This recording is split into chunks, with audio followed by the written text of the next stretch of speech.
Our next guest, I was talking to him off the air, and I told him this dude puts my body to shame. Greg Plitt, the fitness expert, creator of Metaball fitness systems. You may have seen him on like Iron Man magazine, Men's Fitness. This dude has been pretty much everywhere. If you're into working out, this is the guy that knows what he's doing. Hey, what's going on, Greg? Sean, man, pleasure to be here, man. Everything's good. How are you doing? I'm doing all right. So, first of all, I got to ask you before we get into the Metaball fitness system, your whole workout, I mean, how did you, like, really get into, like, getting just as ripped as you are, man? You know, I never started out by getting in ripped shape. You know, that was never and I always, like, battle a lot of guys and stuff and girls that are going to the gym for the wrong reasons, man. But if you're going to the gym for the vanity of the mirror, man, you never cross that finish line. You got to have something more in your tank, something more that's going to cross, you know, that day endurance that race. It's got to be something deeper than that, man. For me, man, I went to the gym because, you know, dealing with a lot of stress, man. I was dealing with a lot of insecurity, possibly. You know, so going to the gym is a non-subjective element. What you put in is what you get out, very fair form of society. And I found a lot of relief that way. And I worked through my demons, worked through stress, and just so happens I got in shape. And then I was in D.C. Just came back from overseas in the military. Yeah. And this guy's like, hey, man, you look good, man. You should take some pictures. And, you know, he's an agent. And I'm like, I don't know about that, you know. But so we did, and then, you know, about 300 covers since. But it never was about that. It was always about the love of the gym, where the gym is a means to an individual's ends. It's not about just the vanity of the mirror. It's that subjective nature that you can beat back. You know, when you go to the gym and you build your body, right, you're also building your confidence, your work ethic, your diligence, your sacrifice. You know, what it takes to transform any endeavor in life. And then you can take that mold that's successful in the gym and then transcribe it to all theaters in life, from mailroom to CEO in the corporate world, to being a good husband, or, you know, somebody in the community that's a role model that doesn't just talk words hollowly but back them up with action. You know, being somebody that when you're dead and gone, there's footprints of you existed. You know, you're building somewhat of a legacy, man. So for me, it's, you know, the abs are great, man, but what's better than that is that crazy pain you feel as you're lifting, and you don't think you can get the seventh rep, and then you push past it, and someone helps you, and you get it, and you feel this natural high. Yeah. And that's pretty badass. You know, a lot of people shoot up for that. A lot of people snort it. I choose to sweat for it. Yeah. I tell you what, it's something that builds on it, and the confidence that you have. Oh man, nothing's in your way at that point. Yeah. You start running the shit, man. You're not like, the day's not running you anymore. You're running the day, man. You're the master of your own destiny. That's power, man. And for guys and girls, man. And it's awesome. It's really cool. Now, on another note, is there anything at this point that you feel like you haven't accomplished as a bodybuilder?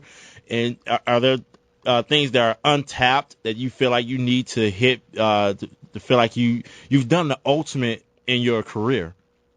Well, I mean, God, the ultimate in my career is a niche market in society. Mm-hmm. So it's nothing to really bow down for. But, you know, it's the same kind of due diligence I do for that as I do cutting my lawn. You know, I make sure it's cut the way, you know, I want it to be cut if everyone's watching, you know. Like, I got 3 pit bull rescue dogs. When they take a dump on the lawn, I don't just pick up a dump around where I walk. I pick it all up because my name's attached to it. There's that code of conduct you have when you're dusting the table. Do you dust around the picture frame, or do you pick the picture frame up and dust through it all, make sure the job's done right? You know, it's that kind of code of conduct that I think all champions have, because, you know, that championship mentality, that pursuit of excellence, it isn't a light switch you turn on and off when someone's watching. You always had that. You dream about it. You want it. So, I mean, what I've done in the fitness realm is good, but, you know, it's a weird thing about success. Once you taste it, you become addicted to it, and you need more of it and more of it. And you always have to keep challenging yourself, because I think the worst thing that happens in anybody, and there's so many examples of this, is where success defines the individual. Initially, the individual is nobody, but they say, hey, who are you? I'm going to be this. I'm going to be that, right? And then once they achieve that, then later in life, who are you? I did this. I did that. Well, that's past tense. So all of a sudden they got comfortable with that, where they're now defined by the success instead of being defined by the success, or vice versa. So like you always have to strive for it. So a success is a double-edged sword. Initially, it's something that motivates you, but then it quickly becomes something that identifies you. And so like I've done good here in this business, but I'm always pushing the envelope, man, trying to walk down those paths that aren't beaten, but the less traveled paths. And I think without a challenge in life, you lose your potential of what you can be. Without a challenge, you don't have a reason to wake up. So no matter how far you go in the world, it doesn't really equate to who you are. It's that you're always in the pursuit of something. Because you tell me, Sean, is there ever a day you're going to say you've done enough, and you're like, one day you wake up and you're like, yeah, you know what? I'm the man now. I've done it all. I can relax. No one does that, man. Because once you make the junior varsity squad, your next goal is the varsity squad. Then right. College, and then pro, and then once you get the pro, you want to break the records, and you want all pro. There's always another level, and it's never attainable, but the pursuit of it, I think, is where life begins, Yeah, definitely, because I always try to set the bar higher pretty much every day in what I do. Now, you have this Metaball fitness system. Now, okay, what is it? And it's a two-part question. What is it? And how does this system differ from all the other fitness products out there? Because you have all kinds of, people always pushing these products or whatever, but I look at you as the man. So I'm like, okay, this is something that I definitely want to try out. So how is it different from all the other products out there? The origin is how it's different. Most people that have a name in the business or anything else are hired by a company on the 11th hour to be a spokesperson for whatever product they're pitching. This is not how this one went down. Mm-hmm. 7 years ago, after getting so many covers and, sponsorships with different supplement companies and being a name in the fitness, I had a lot of opportunities to do, whatever you want to call it, but, to be able to liaison to other people's endeavors.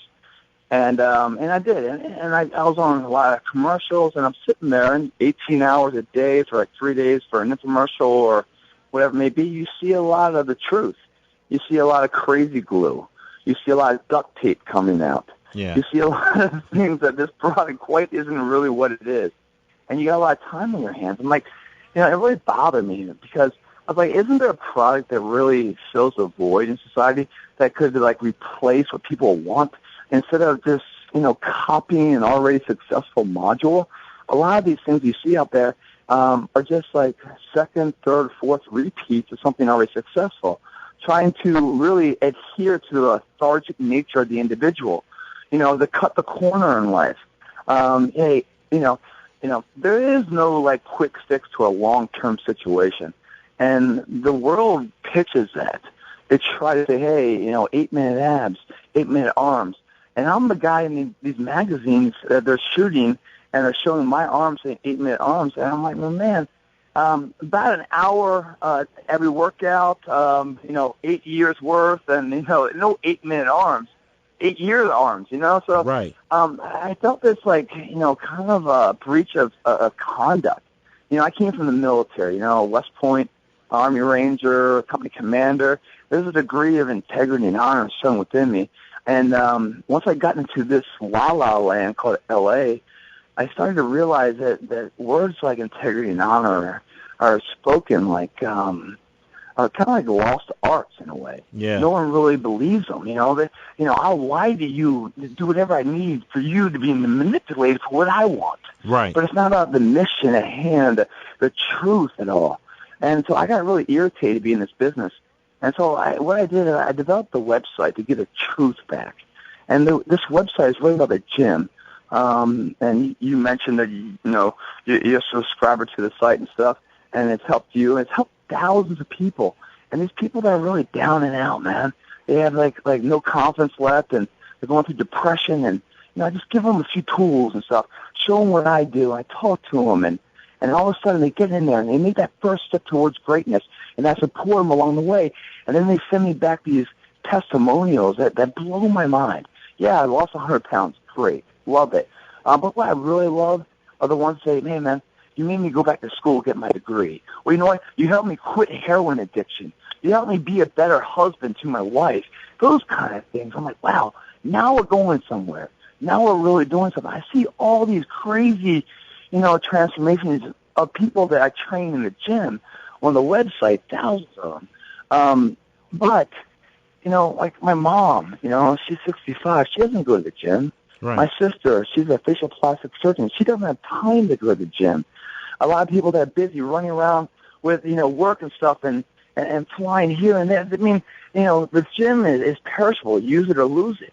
So if you don't have the time to get there, then how do you maintain that degree of excellence to ensure that you hit those levels of testimonial pride? So what I try to do, and after being on set a lot of times for other products and stuff, I go, I need to create something that I can see the same love of life that I've seen from so many dedicated people in the gym, but for the people that don't want to go to the gym. If that makes sense, because I can tell you, thousands of stories of people that walk into the gym with their head down, their shoulders rolled forward, and no confidence. Within literally a month, they see hard work paying off. Yeah. They see themselves in the mirror. They start to have a degree of credibility, ownership to themselves. They hold themselves high all of a sudden. Shoulders are now rolled back, head high, talking to people, engaging with people. It's addicting. All of a sudden, how does that happen? Because they see their effort being paid off. But what about the people that don't go to the gym? Right. Where it's the devil's den because they're not in shape. They feel like intimidated by the gym. Or they're like, how can we create that same love of life that is the seed that we all have, but how do we unlock that code so they can be fulfilled to who they really want to be? So I really want to make a product, man. And this is a 7 years journey, and I've dumped my life savings into it. I've really done everything. I have agents and, PR teams that are supporting this. And 4 years ago, they go, hey, man, this is ready to go. We did a commercial, tested through the roof. Launch it. I go, no, I can't launch it yet because it's not ready yet. The product's not ready. It needs to be better. It's like, stop looking for being better. Go for the profit. I go, this product was never about profit. Right. It's about filling a void to society so that they can feel that same love of life that I've seen from so many people, because it's not about the gym or the vanity that they get in shape. It's the aftermath that once in shape, wow, now all of a sudden all these other problems, these fears we've been holding ourselves back from, we go, you know what, it's not that big of a deal. Let me face it. Now we have the courage, the confidence to battle these demons. We make the world a playground, and we can go after it. How do we do that? And what I found the easiest way to do it is give them confidence. In the gym, you can really give them confidence, but not everyone goes there. How can I give them the confidence if they don't want to go to the gym? So I created this product this way. And then once I created the reason for it, then I backloaded on how to make it valuable. So I started going to Sports Authority stores, Dick's Sporting Goods, other sports chalets and stuff, and I started looking at the inventory they had there, man. And this is where it jumped out. I didn't know the idea. I just knew what the mission was, to transform individuals to have the confidence to transform their life. And the easiest way to transform as an individual is physically doing it, because that's non-subjective. The subjective world, which is corporate America. You might be the best person for the job, but, the boss's nephew just graduated, he gets it. Or there's whatever it may be. The best doesn't always finish first, and then all of a sudden it beats you down, right? Yeah, trust me, I know it. So I went to Sports Authority, and what did I see there? I saw, tons of inventory and retail space for medicine balls. Medicine balls, where they're all the same ball with different weights, same purpose, but, 10 yards of shelf space for 2-pound, 5-pound, 10-pound, 15, 20-pound balls. Then I saw the same shelf space for dumbbells, same for kettlebells. Then I saw these rotational, perfect push-up kind of things. I saw ankle weights. I go, somewhere in here is the key to it all. How can I take this entire volume and put it into a transportable element? Because, like I said, working out's perishable. Use it or lose it. Right. How can I take this? If you are busy and you're traveling, that's the mission. How do we suffice that to give them that love of life? How do we continue it? Because you can't take a break. How do we continue it? Everyone thinks working out is so hard. But once you get engaged with it, it becomes like a religion. You feel so good about it. It takes a couple of weeks to get that, but you should see the results, and you're like, oh, man, I'm in it to win it. How do we continue that process, even with a busy schedule?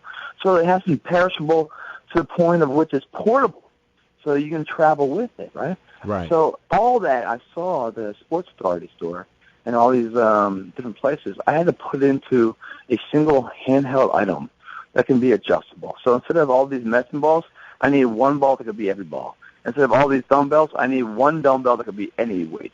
All these kettlebells, I need one ball that can be every kettlebell, every weight. I need to override the ankle weights, which is really bad for the ankle socket on your foot. I need to override the bands, the TRXs. I need to bring all that into one compacted thing. And that's why it took so long, 7 years to develop this. Wow. But it replaces every single thing I talked about. And in the comforts of your home.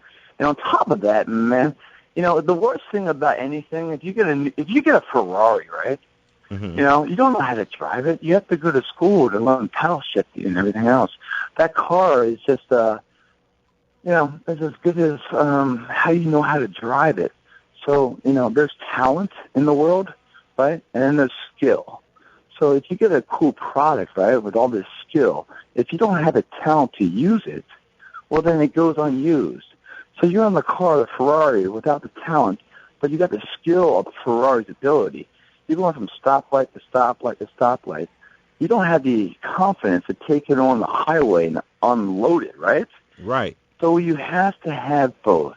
And when I say both, the modules of most fitness systems, to answer your question another way, is that most systems are like, here's a product, but we don't tell you how it uses it, or how to use it. Or here's all these DVDs on how to work out, but you don't have the products to work out with them. I said, that can never happen again.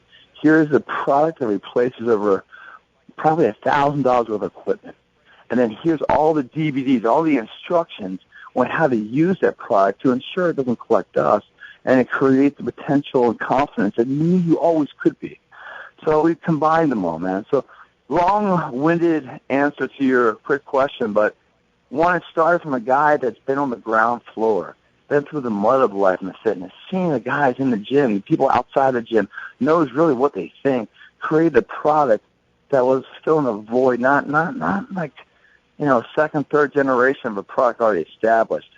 And then once that's done, giving you information on how to do it, and then, but really based on, not profit, but we haven't sold one yet. We're still getting ready to, and we're excited about it, but it's not even about the profit. We did a testimonial group. We brought 40 people in because we figured like 20 would give up and everything else, because it's too hard or whatever else. So we showed them the product to them. We showed them the workouts, and these people were in their 20s up to 50s, guys, girls, physical elements, bad back, bad knees, or in good shape. Every spectrum of life almost. We brought them all in collectively, showed them the ball, showed them the product, and the workouts, and within the period of time which we did it, man, 40 pounds lost, 50 pounds lost. I mean, just crazy. But what was even cooler wasn't the weight loss, that they look all sexified, is their confidence. And so I knew we were on the right track. Because these people like, hey, Greg, I'm weighing in and I've lost 50 pounds, but you know what? I got a date tonight, man. Hey, I went back to school, man. You know what? I'm studying for this test. And they're like, God, he's taking control of his life, or she is. That's what really made a difference for me. Because at the end of the day, you can't take the profit with you. You can take the memories and the footprints of excellence and motivation that you were walking this earth at one time, and then you left an imprint for someone else to pursue their endeavors to their own personal greatness. So that's what it's all about, really. So this product is more of a mindset that here's a tool to get you in shape. And once you get in shape, these are the teachings around it to make sure you understand the power you now have, that anything's possible. So, yeah, and there you have it. Greg, man, dude, I can have you on here pretty much for the entire show, man. This is really great information. Greg Plitt, fitness expert, creator of the Metaball fitness system. All right, make sure you go to getmetaball.com. You can pre-order there. You can also go to gregplitt.com. If you want to follow Greg on Twitter, it's at Greg Plitt. And it also follow Get Metaball too. It's at Get Metaball. Make sure you go there if you need to get in shape and you don't have the time to. This is the system you want to use right here, the Metaball fitness system. Greg Plitt. Hey, Sean, let me tell you one more thing real fast, man. The hell with following me or following Metaball or anything else. If you want to be somebody in life that lives a life, follow your gut, follow your soul, break the status quo, break the rules, make sure you're willing to work hard and anything's possible. Whatever society says is the truth is not as powerful as your individual perspective on it. So stay true to yourself always, and the world will fall into your accordance. So don't follow me. If you want to, you can, but follow yourself first. Man. And then use people along the way. And yeah, you got to go through the mud of life to get to the high ground. But when you get to the high ground, guess what? You're associated with people of like-mindedness, with the same drive and excellence and stuff. And then two become stronger than one. They say champions, they always come in pairs of two because they battle themselves in perfection. That's what you need to do. You just need to work that first step towards greatness. Wow. That first step is the hardest step. But harder than that first step, my friend, is later in life, 20 years from now, looking back on your life, knowing you could have been great. But the time, the windows of opportunity have closed. And then you run to a debate every single day in your head for the rest of your existence, what you could have been, but no longer time to do it. Isn't it easier to just engage in an hour a day or half an hour a day and create that reality than never wonder what if? Yeah. I think it is. Yeah. That's wow. That's real great information, man. And also, I want to wish you a happy Veterans Day too, man. I appreciate that, John. Yeah, man. Tomorrow, it's